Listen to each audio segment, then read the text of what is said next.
So good evening everyone, it's your layman photographer Amit and welcome back to a very new vlog जिसमें ना ही मैं कोई tourist places जा रहा हूँ, ना ही कोई ट्रैवल डेस्टिनेशन जा रहा हूँ, ना ही बल्कि मैं ये कहूँ कि मैं एक फ़ोटोग्राफी व्लॉग बना रहा हूँ।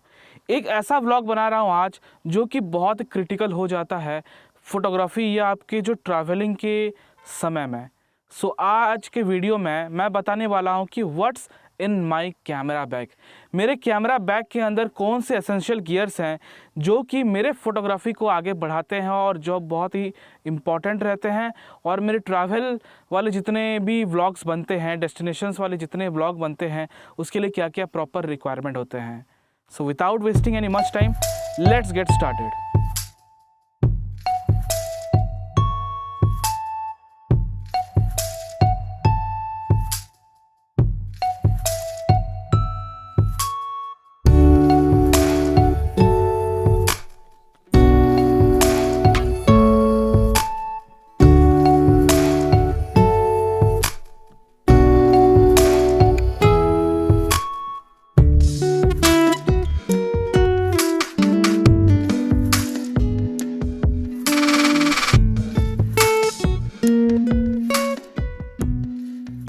वीडियो स्टार्ट करने से पहले मैं आपको बता दूं कि आज के वीडियो में मैं कैमरा गियर के खाली बारे में नहीं बताऊंगा, एंटायर सेटअप मेरा क्या क्या होता है उसके बारे में बताऊंगा। चाहे वो मैं कोई टूरिस्ट प्लेसेस पे जाऊं, वहाँ के ट्रैवल वीडियोस बनाऊं, या मैं कोई फ़ोटोग्राफी का व्लॉग बनाऊं या फ़ोटोग्राफी के ट्यूटोरियल्स बनाऊं, तो मेरे जो जो एसेंशियल गियर्स एंड इक्विपमेंट्स हैं उसके बारे में आपको शेयर करूँगा। तो मैं इसे 3 से 4 एसेंशियल कैटेगराइज कर दे रहा हूँ, जिसमें कुछ कैमरा और लेंसेज के बारे में होंगे, कुछ एडिशनल एसेसरीज़ के बारे में होंगे, कैमरा बैग के बारे में होंगे, कुछ ट्राइपॉड्स के बारे में होंगे, कुछ स्मार्टफोन रिलेटेड कुछ चीज़ें होंगी। क्योंकि देखे होंगे आप लोग, मैंने मैक्सिमम जो ब्लॉग है 75% जो ब्लॉग है मेरे चैनल पे वो मैंने स्मार्टफोन से शूट किया है। हाँ, मुझे अभी भी बहुत क्वेश्चन आते हैं कि आप स्मार्टफोन से कैसे शूट कर रहे हैं, ये आप गलत बता रहे हैं कि आप कोई कैमरा से यूज़ कर रहे होंगे। रिसेंटली 6-7 वीडियोज़ जो है मैंने अपने मिररलेस कैमरा यूज़ करके किया हुआ है, लेकिन मेरे प्रीवियस जितने भी सारे 60 से ज़्यादा वीडियोस जितने हैं वो सब मैंने एक स्मार्टफोन से किया हुआ है। तो चलिए स्टार्ट करते हैं पहले अबाउट द कैमरा बैग। तो मेरे पास जो कैमरा है, oh my God, it's heavy. ये कैमरा बैग हैवी इसलिए नहीं है कि इसका वज़न ज़्यादा होगा, उसके अंदर सामान बहुत है। तो पहला जो गियर है, और ये बहुत ही एसेंशियल रहता है क्योंकि आपके गियर को कहीं पर भी प्रोटेक्ट कर सकता है, चाहे वो वेदर से हो, रेन से हो, स्नो से हो या ड्रॉप से भी हो। तो मैं जो यूज़ कर रहा हूँ ये वैनगार्ड का 49BF, वैनगार्ड का VEO 49BF। तो ये 49 इंचेस या सेंटीमीटर में आता है ये बैग, और बहुत ही ज़्यादा अच्छा रहता है क्योंकि इसके अंदर बहुत सारे सामान रह जाते हैं। जैसे कि मैं 200 to 500 भी यूज़ कर लेता हूँ, 70 to 200 भी यूज़ कर देता हूँ, निकॉन Z8 के साथ 50 mm लगा के यूज़ कर देता हूँ, और मेरा जो अभी वीडियो हो रहा है निकॉन Z6 2470 के साथ मैं यूज़ कर लेता हूँ। तो इतने सारे इक्विपमेंट्स ईजीली फिट हो जाते हैं। उसके साथ मैं एक लैपटॉप भी ले लेता हूँ, एक आईपैड भी ले लेता हूँ, और एडिशनल एसेसरीज जैसे कि पावर बैंक हो गया, माइक्रोफोन हो गया, ये सब मैं ईजिली कैरी कर लेता हूँ। तो ये बैग तो मेरे लिए बहुत ही इंपॉर्टेंट रहता है, और मैंने बहुत रिसर्च वर्क करके इस बैग को लिया है। इस बैग का बस एक ही डीमेरिट है जो कि बता सकता हूँ, उसके जो चेन है, जो जिपर हैं, वो लेदर के रहते हैं, वो बहुत जल्दी टूट जाते हैं। लेकिन ऐसा भी नहीं है कि टूट जाने से वो अनयूजेबल हो जाएगा, उसको हम ईजिली फिक्स कर सकते हैं अपना एडिशनल कुछ भी एक छोटा सा चीज़ लगा के। तो चलिए चलते हम अपने नेक्स्ट और बहुत उससे भी ज़्यादा इम्पॉर्टेंट चीज़, क्योंकि हम फोटोग्राफी रिलेटेड वीडियोस बनाते हैं, ट्रैवल की वीडियोस बनाते हैं, जिसके लिए वीडियो बनाने के लिए एक अच्छा कैमरा और फ़ोटो उठाने के लिए एक अच्छा कैमरा होना चाहिए अलॉन्ग विथ लेंसेज। तो मैं स्टार्ट करता हूँ अपने कैमरा बैग को पहले ओपन करके, और इसमें बहुत सारी चीज़ें हैं। तो पहले मैं लिस्ट में बताना चाहूँगा जो कि आप जानते ही होंगे बिल्कुल भी, कि मैं निकॉन Z8 का बहुत ही बड़ा फ़ैन हो गया हूँ। तो उसके लिए पहले आपको दिखाता हूँ निकॉन का Z8। ये मैंने 2023 के जुलाई में इसको परचेज़ किया था, और ये निकॉन के कंपनी में जब मैं निकॉन का Z ऑफिशियल क्रिएटर हुआ तब मैंने इसको परचेज़ किया था, और मैं आज तक इसको रिग्रेट नहीं कर रहा हूँ बिल्कुल भी। और मैं इतना ओवरवेल्म्ड हूँ इसके बारे में। देखिए, फ़ोटोग्राफी के लिए तो कुछ भी चल जाता है, कोई भी कैमरा यूज़ करें। तो अगर मैं लैंडस्केप्स करता हूं तो HDR उठाऊंगा तो अच्छा क्वालिटी मिल ही जाएगा। लॉन्ग एक्सपोजर करता हूं तो उसके लिए सुपर लॉन्ग एक्सपोजर एक ले लूँगा तो शेडोज़ में ईजिली मैं शेडोज़ रिकवर कर सकता हूँ विदाउट इंट्रोड्यूसिंग एनी नॉइजेस। लेकिन ये Z8 का स्टैक्ड सेंसर की वजह से, ये 45 मेगापिक्सल का वही निकॉन D850 वाला सेंसर है लेकिन स्टैक्ड हो गया है, and with its Expeed 7 processor ये एक बीस्ट बन जाता है, चाहे आप फोटो का बात करो या वीडियो का बात करो। And talking about the video capabilities, 8K 60 FPS तक ये कर सकता है, और अभी सुनने में आया है कि नेक्स्ट फर्मवेयर में ये 8K 120 FPS तक भी कर लेगा ईजीली। तो ये एक प्रॉपर हाइब्रिड कैमरा हो जाता है, चाहे फ़ोटो के लिए हो या वीडियो के लिए। और इसके साथ मैं हमेशा यूज़ करता हूँ 24 to 70 mm का ये f4 वाला लेंस। अब आप पूछेंगे कि f4 क्यों? क्योंकि f4 से मेरा मोस्ट काम हो जाता है, चाहे वो वीडियोस के लिए हो या फिर लैंडस्केप्स के लिए हो, क्योंकि मैं उसमें f8 यूज़ करता हूँ। एस्ट्रोस जब यूज़ करता हूँ तब मैं 2.8 पे जाता हूँ, तो उसको भी मैं आपको दिखाऊँ कौन सा लेंस मैं जनरली एस्ट्रो के लिए यूज़ करता हूँ। Z8 तो मेरा प्राइमरी कैमरा हो गया है, लेकिन मुझे एक और सेकेंडरी कैमरा भी रखना पड़ता है जो कि बहुत ही इंपॉर्टेंट रहता है, क्योंकि एक कैमरा हमेशा एज अ लैंडस्केप फोटोग्राफर हमें दो कैमरा रखना पड़ता है, क्योंकि पता नहीं कौन सा कैमरा में क्या गड़बड़ी कुछ हो सकता है। कुछ वीडियोस के लिए भी हो सकता है, चाहे ये व्लॉग के लिए हो सकता है। जो अभी मैं शूट कर रहा हूँ व्लॉग, मेरे सामने जिस कैमरा से मेरा वीडियो अभी बनाया जा रहा है वो है निकॉन का Z6 और उसके साथ मैंने लगाया हुआ है निकॉन का Z51.2 mm लेंस। और ये 51.2 वाला जो लेंस है, मैंने कभी सोचा नहीं था कि इसको कभी परचेज़ करूँगा, लेकिन एक मेरा ह्यूज इन्वेस्टमेंट रहा 1.2 खरीद के, और उसका बेनिफिट अभी समझ पा रहा हूँ। क्योंकि रात के समय में जब मैं शूट करता हूँ और तब मैं वीडियोस लेता हूँ या अपना बी रोल लेता हूँ, Z6 के साथ ये 51.2 mm का जो लेंस है उसके लिए और लाइट भी नहीं चाहिए होता है। 1.2 एपर्चर में इतने लाइट हो जाता है वो, ईजिली हम उसको देख सकते हैं। तो चलिए आपको दिखाता हूँ पहले इस कैमरा के बारे में। तो मेरा जो दूसरा कैमरा है, सेकेंडरी कैमरा है, वो है ये निकॉन का Z6 और इसके साथ ही लगा हुआ है ये 50 mm का लेंस। ये बहुत ही सुंदर लेंस है, और लेकिन बहुत बड़ा भी है, हैवी भी है, तो अगर हाथ में पकड़ के वीडियो लेना चाहेंगे थोड़ा दिक्कत हो सकता है, इसलिए इसको मैं हमेशा मोनोपोड या ट्राइपॉड में रखता हूँ हमेशा। और ये लेंस मैं बस वीडियो के लिए भी नहीं, ये फ़ोटोग्राफी के लिए भी बहुत यूज़ होता है, क्योंकि कभी कभी होता है जब Z8 का 45 मेगापिक्सल ज़्यादा पड़ जाता है मुझे, तो मैं क्या करता हूँ Z6 यूज़ करके ही अपने सारे फ़ोटोज़ लेता हूँ। उससे क्या होता है, साइज़ भी कम हो जाता है और थोड़ा सा नॉइज़ परफॉर्मेंस भी अच्छा ही मिलता है due to its lower resolution. 24 megapixel का जो रिजोल्यूशन है उसके कम के वजह से। और about the 50 mm, I think this is one of the best lenses in the world ever made. तो आगे बढ़ते हैं नेक्स्ट लेंस की ओर। Z6, Z8, 24-70 और 50 mm के बारे में मैंने आपको बताया। एक और इम्पॉर्टेंट लेंस है जो मैं हमेशा कैरी करता हूँ, दैट इज़ 70-200 f2.8 mm। ये आप लोगों ने देखा होगा पोर्ट्रेचर के लिए बहुत उठाते हैं, वेडिंग्स पे बहुत उठाता है, मैं भी इसको उठाता हूँ, या फिर कोई लोग तो स्ट्रीट पोर्ट्रेट्स करने के लिए भी उठाते हैं, लेकिन इतना हैवी मैं प्रेफर नहीं करता वो सब कैटेगरी के लिए। रैदर मैं लैंडस्केप में इसको आजकल बहुत यूज़ करने लगा हूँ। मेरे कोरापुट का वीडियो अगर आप लोगों ने नहीं देखा है तो मैं ऊपर लिंक दूंगा, आप जाके देखिए। वहाँ के भी जो फ़ोटोज़ आए हुए थे वो व्लॉग में, वो बहुत ही काबिल तारीफ़ थे। मैं अटैच भी कर रहा हूँ अभी, फ़ोटो जो है एक वन ऑफ द बेस्ट बन गया है मेरा फ़ोटो में।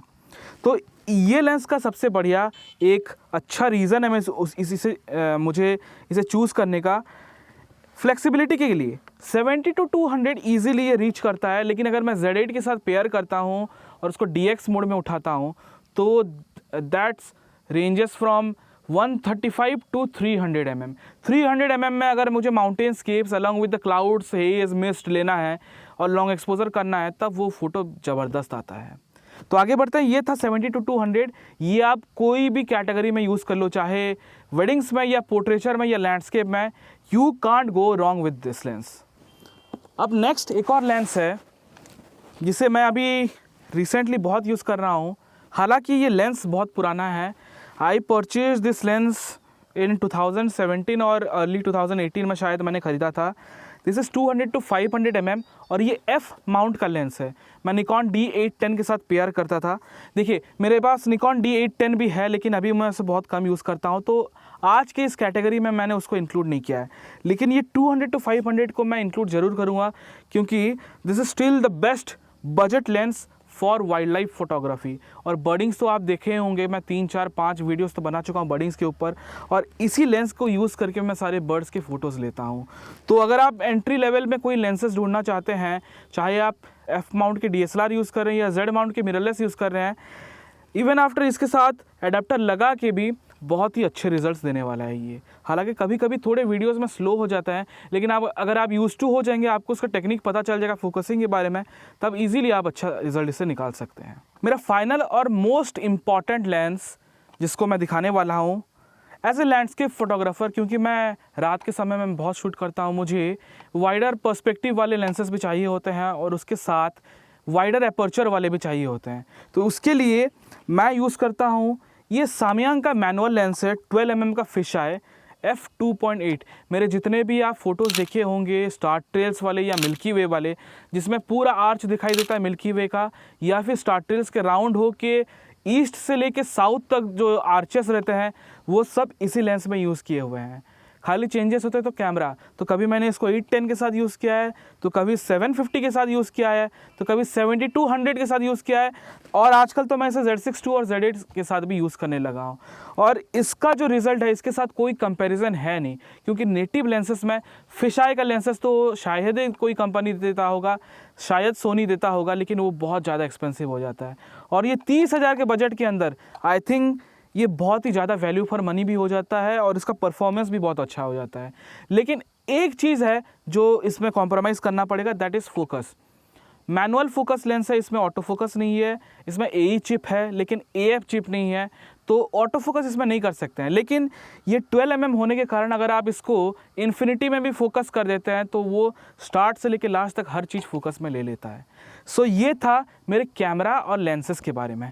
उसका बाद जो मेरा मेन गियर है, जो इक्विपमेंट है मैं ज़्यादा मोस्टली यूज़ करता हूँ मेरे लैंडस्केप्स में या फिर एस्ट्रो लैंडस्केप में, वो होता है ट्राइपॉड। तो चलिए ट्राइपॉड के बारे में पहले बात करते हैं। तो ट्राइपॉड के पहले लिस्ट पे मेरा जो ट्राइपॉड मैं प्रेजेंटली यूज़ कर रहा हूँ और मेरे ये हर ट्रैवल और फोटोग्राफी ब्लॉग के लिए ये मेरे साथ हमेशा रहता है, दैट इज़ वैनगार्ड का VE3+ 263 CB।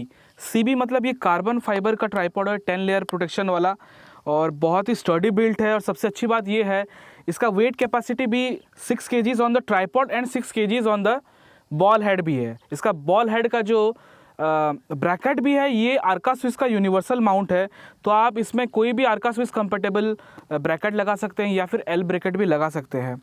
तो ये मुझे शायद 3 साल हो गया है, फ्यूचर फॉरवर्ड से मैंने लिया हुआ था। इसका प्राइसिंग आई थिंक मुझे पता नहीं, मैं डिस्क्रिप्शन में दे दूंगा। लेकिन ये इसको जितना भी आप रगड़ो, इसको जितना भी रफ टेरेन पे ले जाओ, ये मुझे कभी डिसअपॉइंट नहीं करता। इनफैक्ट 3 साल के बाद भी आफ्टर रिगरस यूज़ ये इसका बॉल हेड अभी तक इंटैक्ट है, कुछ इशू नहीं हुआ है। तो ये मेरा एक ट्राइपॉड में, और सबसे अच्छी बात ये है कि इसका ये एक लेग खोल के मोनोपॉड भी हो जाता है, जिससे मैं वीडियोस वाइल्ड लाइफ का लेना बहुत अच्छा रहता है मेरे हिसाब से। और मैंने जो कान्हे के जितने भी वीडियो बनाए थे सब इसी लेग से बनाए थे, एज ए मोनोपॉड करके इसका जो बॉल हेड है इसमें लगा के मैंने बहुत सारे वीडियोस लिया था। तो ये I think one of the best tripod है इसके प्राइस सेगमेंट में।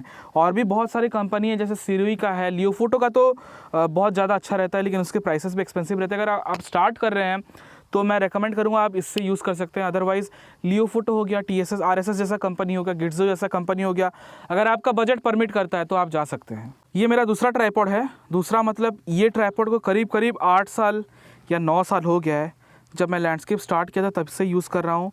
ये है वैनगार्ड का ultra pro 264 AB। I think ये डिसकंटिन्यूड हो गया है, लेकिन अभी नए सीरीज़ का भी अल्फ़ा वाले जितने भी अल्ट्रा प्रो वाले जितने भी ट्राइपॉड्स हैं वो अभी आ रहे हैं। तो ये 9 साल के बाद भी अभी तक इसका कोई भी प्रिसीजन या एक्यूरेसी एरर नहीं आता है। देखिए इसमें कैमरा इजीली लगा हुआ है, वो भी 50 mm Z6 के साथ लगा हुआ है। और इसका सबसे अच्छी बात ये है कि थोड़ा ट्रैवल फ्रेंडली है, क्योंकि ये 4 सेक्शन ट्राइपॉड है, तो बहुत ही कॉम्पैक्ट हो जाता है। अगर आप फ्लाइट में या ट्रेन में ट्रैवल कर रहे हैं और आपके साथ ट्रॉली वाला बैग है या कोई भी ट्रैवल बैग है, आप उसको फोल्ड करके बॉल हेड को निकाल के ईजिली कैरी कर सकते हैं। तो अभी मैं एस्ट्रो के लिए ज़्यादा यूज़ नहीं करता इसे, लेकिन हाँ कभी कभी 2-2 कैमरास जब मेरे एस्ट्रो के लिए लगते हैं तब यूज़ करता हूँ। अगर आप लोगों ने मेरा पिछला वीडियो नहीं देखा होगा तो वहाँ पर मैंने इसको बखूबी यूज़ किया है और उसके फ़ोटोज़ भी जो हैं वो बहुत ही अच्छे आए थे। अब ट्राइपॉड्स के सेक्शन के बाद आते हैं जो कि मेरे फोटोग्राफी को थोड़ा ज़्यादा क्रिएटिव बनाता है। कुछ ऐसे एक्सेसरीज़ हैं जो आपके फ़ोटोज़ को नॉर्मल फ़ोटो से बहुत ही ऊपर लेवल तक ले जाता है, जैसे कि इस तरह के फ़ोटो। तो ऐसे फ़ोटोज़ लेने के लिए मैं मोस्टली यूज़ करता हूँ ये एनडी फ़िल्टर्स आप देख सकते होंगे, मेरे हाथ में दो एनडी फ़िल्टर हैं। ये एनडी फ़िल्टर बेसिकली क्या होता है, जो आपका एक्सपोज़र को कुछ स्टॉप्स रिड्यूस कर देता है। तो मैंने वैसे बहुत सारे वीडियोस बनाए हैं, आप जाके देख सकते हैं। मेरे एनडी फ़िल्टर के मैं जितने भी प्लेलिस्ट है वो बता दूंगा, आप जाके देख सकते हैं। यहाँ पे मेरा दूसरा और तीसरा वीडियो जो है उसमें मैंने अब डिटेलली बताया था कि कौन सा फ़िल्टर कैसे यूज़ होता है, या फिर देवझरन वाले वाटरफॉल के जो वीडियोज़ हैं दोनों के दोनों, उसमें भी आपको मैंने डिटेलली बताया। लेकिन मेरे जो प्राइमरी फ़िल्टर रहता है ये रहता है निसी के 10 स्टॉप की एक एनडी फ़िल्टर, एक और अभी रिसेंटली यूज़ कर रहा मीको का ये 6 स्टॉप का एनडी फ़िल्टर है अलॉन्ग विथ CPL। तो मैं CPL और ND 6 स्टॉप यूज़ करता हूँ वाटरफॉल्स के लिए, और सुपर लॉन्ग एक्सपोजर करने के लिए ये 10 स्टॉप यूज़ करता हूँ। हालांकि मेरे पास प्लेन CPL भी एक है, पोलराइज़र है, जो कि ग्लेयर काट देता है, रिफ्लेक्शन काटने में हेल्प करता है, जैसे कि वाटरफॉल्स में हो गया या कहीं भी रिफ्लेक्टिव सरफेस में हो गया, उसका ग्लेयर काटने के लिए CPL यूज़ करते हैं हम लोग। लेकिन वाटरफॉल्स के लिए मैं ऐसे यूज़ करता हूँ 6+ CPL, और सुपर लॉन्ग एक्सपोजर के लिए यूज़ करता हूँ ND का, ये निसी का ND 10 स्टॉप वाला फ़िल्टर। इसके साथ ही और कुछ भी गियर्स हैं मेरे साथ, जैसे कि अगर मैं लेंसेज बहुत सारी यूज़ करता हूँ, जैसे 72 mm के थ्रेड हो गया, 77, 82 mm के थ्रेड हो गया, तो मैं करता क्या हूँ, 82 mm का फ़िल्टर ले लेता हूँ, और उसके साथ ये स्टेप डाउन रिंग वाले कुछ फ़िल्टर ले लेता हूँ। स्टेप डाउन रिंग एडाप्टर जिसको कहा जाता है, ये हाइडा कंपनी का है और ये भी बहुत ही अच्छा रहता है। तो ये 72 to 82 mm है, मतलब मेरा 24 to 72 mm का थ्रेड है, तो इसको अगर लगाऊंगा तो मैं 82 mm का फ़िल्टर भी यूज़ कर सकता हूँ। वैसे ही मैं 77 से 82 mm का भी ये एक एडाप्टर रखा हूँ, जिससे मैं अपना 70 to 200 mm का जो बड़ा लेंस है उसमें यूज़ करके 300 mm पे भी मैं सुपर लॉन्ग एक्सपोजर ले सकता हूँ। तो ये एक इम्पॉर्टेंट एडाप्टर है, एसेसरीज़ मैं मान सकता हूँ, क्योंकि ये आपके पास रह गया बस 3 एडाप्टर, तो उसके साथ कोई भी आप 82 mm का फ़िल्टर या उससे बड़ा साइज़ का, जो साइज़ का आपका मैक्सिमम साइज़ होगा वो इजीली लगा सकते हैं। और उसके बाद सबसे मेन वाला जो एक फ़िल्टर है जिसके बारे में मैं बता ही चुका हूँ, वो है ये CPL है।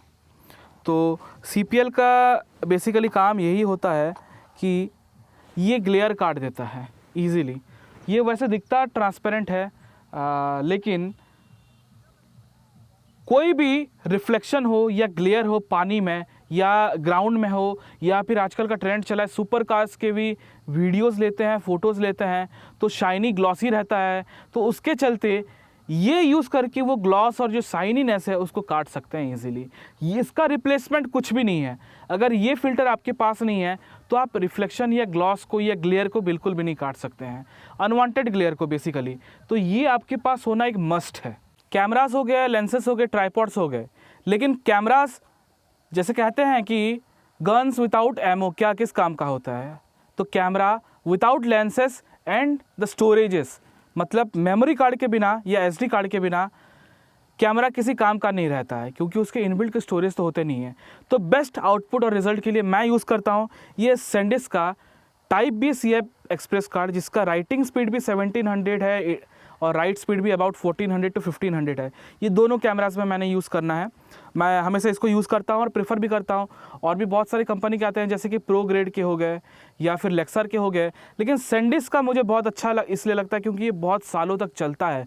अगर आप इसको ठीक से केयर करना जानते हैं, इसको ठीक से निकाल के फॉर्मेटिंग करके या फिर ठीक स्टोरेज जगह पे रखते हैं, तो ये कार्ड बहुत आपको कम से कम 5, 6, 7, 8 साल तक भी जा सकता है। तो ये मेरे दोनों कैमरा में 128 GB का मैं ये कार्ड यूज़ करता हूँ। Since this is the era of content creation, और आप देख सकते हैं कि हर रोज़ लाखों करोड़ों कंटेंट बन रहे हैं, और उसके लिए तो बताया मैंने कैमरा का और लेंसेज का बहुत ही अहम भूमिका रहता है, लेकिन वो वीडियोस में साउंड देने के लिए भी बहुत ज़रूरी हो जाता है एक अच्छा माइक का होना। जैसे कि मैं माइक यूज़ कर रहा हूँ DJI का माइक, ये उसका केस है। जैसे कि इस कैमरा में 2 ट्रांसमीटर एक रिसीवर आता है, तो एक ट्रांसमीटर यहाँ पर लगा हुआ है मेरा, मैं आपको दिखाता हूँ। ये DJI का एक माइक है और ये उसका केस है। ये बेसिकली 2 ट्रांसमीटर के साथ आता है, एक ट्रांसमीटर यहाँ है, एक यहाँ पर लगा है, और एक कैमरा पे लगा हुआ है इसका जो रिसीवर है।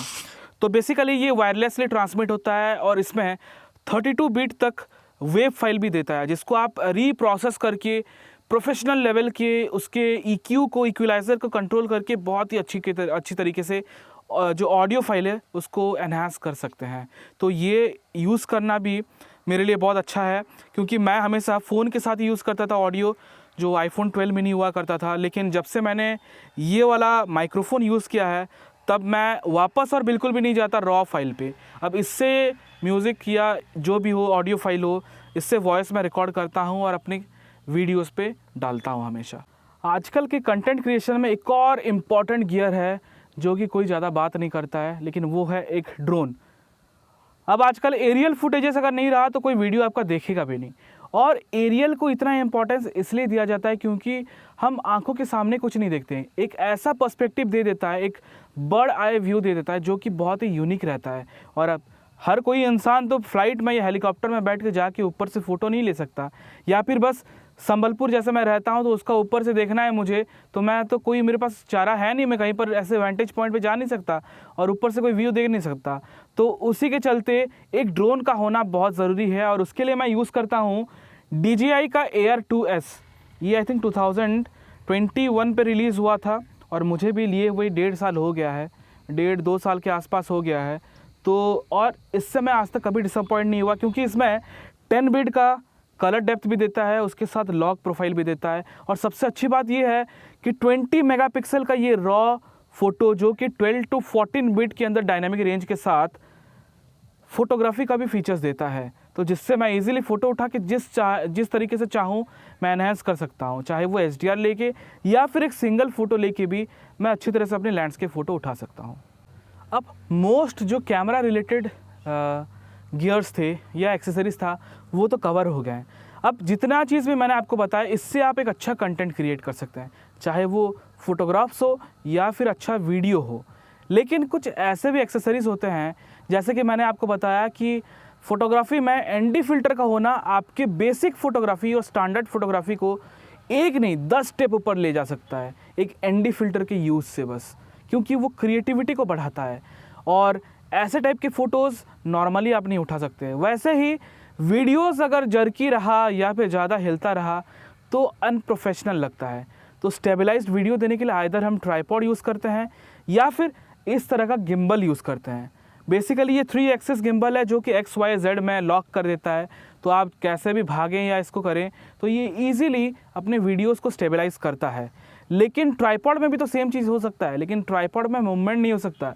ट्राइपॉड में बस आप एक ही जगह रख के एक स्टिल वीडियो, जिस तरह अभी आप देख रहे हैं ट्राइपॉड पे रख के मैं हिल नहीं रहा हूँ, मेरा पोजीशन चेंज नहीं हो रहा है, तो इस तरह के वीडियोस के लिए अच्छे रहते हैं। लेकिन जब आपके वीडियोस में डायनामिक्स दिखाना चाहते हैं, जूम इन दिखाना चाहते हैं, जूम आउट दिखाना चाहते हैं, या डायनामिक पैनिंग दिखाना चाहते हैं, या 3 एक्सिस मूवमेंट दिखाना चाहते हैं, या फिर स्लाइडिंग मूवमेंट दिखाना चाहते हैं, तो इस तरह गिम्बल का होना ज़रूरी है। आप चाहें तो स्लाइडर भी यूज़ कर सकते हैं, लेकिन एक छोटा सा गिम्बल रहना पोर्टेबल हो जाता है, इसको कहीं भी कैरी किया जा सकता है, 2 बंदे की ज़रूरत नहीं होता, एक ही बंदा इसको ईजिली बैलेंस करके उठा के ले सकता है।